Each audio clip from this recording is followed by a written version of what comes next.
Hello everyone, स्वागत करती हूँ एक बार फिर से आपके अपने channel biology by Ruchi man में। तो होली फेस्टिवल के बाद आप सभी ने अपने रूटीन पर फिर से कम बैक किया होगा। तो जैसा कि आपको पता है 60 डेज़ रिवीजन सीरीज़ में हम लोग इस वक्त बॉटनी का रिवीजन कर रहे हैं और मैं आपके साथ डेली अपने टारगेट शेयर करती हूँ। तो लास्ट टाइम जो मैंने वीडियो बनाया था उसमें हमने टेरिडोफाइटा को लिया था। तो टेरिडोफाइटा के बाद हमारा नेक्स्ट टारगेट जो है वो एल्गी है। एल्गी थोड़ा सा बड़ा टॉपिक है और इसको कंप्लीट करने में जितना अगर आपने काफ़ी डीप स्टडी कर रखी है तो इसमें 2 दिन लगेंगे, नहीं तो अगर आपने 2-3 बार पढ़ा है तो इसमें आपको 2 से ज़्यादा दिन भी लग सकते हैं। एल्गी में हमें इसको दो पार्ट में पढ़ना पड़ेगा। एक तो जिसमें एल्गी का डिवीज़न और इसके मेन जो ग्रुप्स के कैरेक्टरिस्टिक्स है वो, साथ में जीनस जो कि Nostoc, Chlamydomonas, Volvox, Ulothrix, Spirogyra, Oedogonium, Ectocarpus और बैट्रोएकोस्पर्मम है। इसके साथ ही अगर आप पीजीटी के लिए भी तैयारी कर रहे हैं तो कुछ 5-6 जीनस और इसके साथ ही आपको पढ़ने पड़ेंगे। तो हर जीनस में आपको कुछ स्पेशल मतलब कुछ मोस्ट इम्पॉर्टेंट चीज़ें हैं उसको हाईलाइट करके पढ़ना पड़ेगा। जैसे कि जो भी जीनस है उसका हैबिट एंड हैबिटेट, रिप्रोडक्शन और जो भी उसमें डिस्टिंग्विशिंग फीचर्स होंगे जो कि उसको उसके ग्रुप के बाकी मेंबर से अलग करते होंगे, वो फीचर्स ज़्यादा इम्पॉर्टेंट होते हैं। तो इस तरह से जो है एल्गी हमारा आज का टारगेट है और इसको टारगेट कंप्लीट करने के बाद जो है इसके मल्टीपल चॉइस क्वेश्चंस की बारी आती है।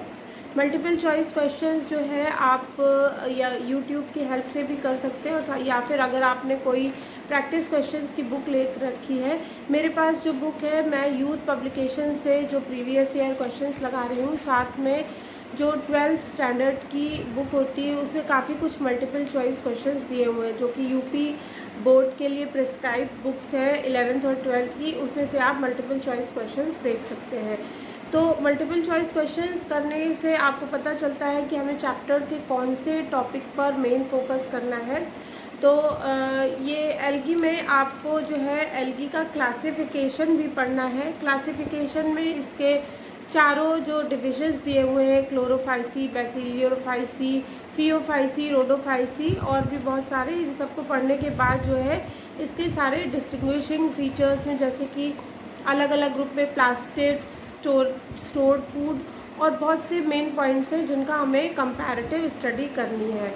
तो ये एल्गी कंप्लीट करने में मुझे 2 दिन लगेंगे, जिसमें मेन जो है हमें इसके जीनस की स्टडी करनी है, साथ ही इसके क्लासिफिकेशन की स्टडी करनी है।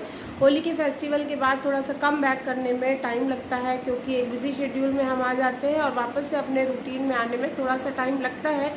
लेकिन अगर आप रेगुलर पढ़ाई करते आ रहे हैं तो इसमें आपको ज़्यादा मुश्किल नहीं होगी। वापस से अपने टारगेट पर लाइए, क्योंकि जो आयोग की जो हमारी डेट्स है वो मुझे नहीं लगता आगे जाकर चेंज होने वाली है। हमें कोई भी एक्स्ट्रा टाइम नहीं मिलने वाला है। जो हमारी अपनी डेट्स टारगेट है उसी के हिसाब से हमें स्ट्रैटेजी बनाकर पढ़ाई करना होगा। तो इस हिसाब से 30 डेज़ कंप्लीट करने के बॉटनी के लिए जो हमने 30 डेज़ रखे हैं, आज 15 डेज़ कंप्लीट हो चुके हैं। नेक्स्ट 15 डेज़ में हमें बाकी की चीज़ें कंप्लीट करनी है। तो होपफुली आप भी मेरे साथ जो मैं टारगेट शेयर कर रही हूँ, अगर आप उसी के हिसाब से पढ़ना चाहते हैं तो आप मेरे वीडियोस को बराबर फॉलो कर सकते हैं। मैं डेली अपने टारगेट आपसे शेयर करती हूँ। साथ ही मैं जिन सोर्सेज से पढ़ाई कर रही हूँ, मैं बुक्स वगैरह भी आपके साथ बराबर शेयर करती रहती हूँ। लोअर बॉटनी के लिए मैंने जो BSc first year second year में पांडे एंड त्रिवेदी की बुक है मैं उसको फॉलो कर रही हूँ। साथ में मल्टीपल चॉइस क्वेश्चन से के लिए मैं यूट्यूब पे बहुत सारे मल्टीपल चॉइस वीडियोस आपको मिल जाएंगे और इसमें ग्रुप ऑफ क्वेश्चंस बहुत अच्छे हैं। इसके अलावा हमारे पास अब इतना टाइम नहीं है कि हम अलग डिफरेंट सोर्सेज की बुक्स के साथ चल पाए। तो अगर आपको कम टाइम में रिवीजन करना है तो आप अपने जो बेसिक सोर्स से आपने पढ़ाई की है उसी को फॉलो करिए। साथ में आप प्रैक्टिस क्वेश्चंस के लिए अलग अलग सोर्सेज को ले सकते हैं। तो इस तरह से एल्गी और एल्गी के बाद फंजाई, ये 2 टॉपिक ख़त्म करने के बाद हमारे पास वायरस, बैक्टीरिया एंड जो है लाइकेन, 3 छोटे टॉपिक बचे रहेंगे तो इसके साथ हमारा लोअर बॉटनी पोर्शन पूरा कंप्लीट हो जाएगा। अगर आपका कोई बीच में एक टॉपिक छूट गया है, 1-2 टॉपिक छूट गए हैं फेस्टिवल की वजह से या प्रिपरेशन की वजह से, तो आप 1-2 दिन एक्स्ट्रा लेकर उसको वापस से कंप्लीट कर सकते हैं। तो ये 15 डेज़ में हमारा लोअर बॉटनी का पूरा पोर्शन, 15 डेज़ तो नहीं, अभी 3-4 डेज़ और लगेंगे क्योंकि हमारे 3-4 टॉपिक अभी बचे हैं। तो उसको आप ख़त्म करने के बाद जो है हम नेक्स्ट टारगेट टॉपिक पे आएंगे। तो होपफुली आप भी अपनी पढ़ाई अपने टारगेट के हिसाब से बराबर से करते रहें और एक निश्चित डेट के हिसाब से आपने अपनी स्ट्रैटेजी बनाई हुई है। तो अगर आपको मेरे वीडियोस अच्छे लगते हैं तो प्लीज़ मेरे चैनल को सब्सक्राइब कीजिए, वीडियोस को फॉलो कीजिए। मिलती हूँ इसी प्रकार के अगले वीडियो के साथ, तब तक बने रहिए। नमस्कार।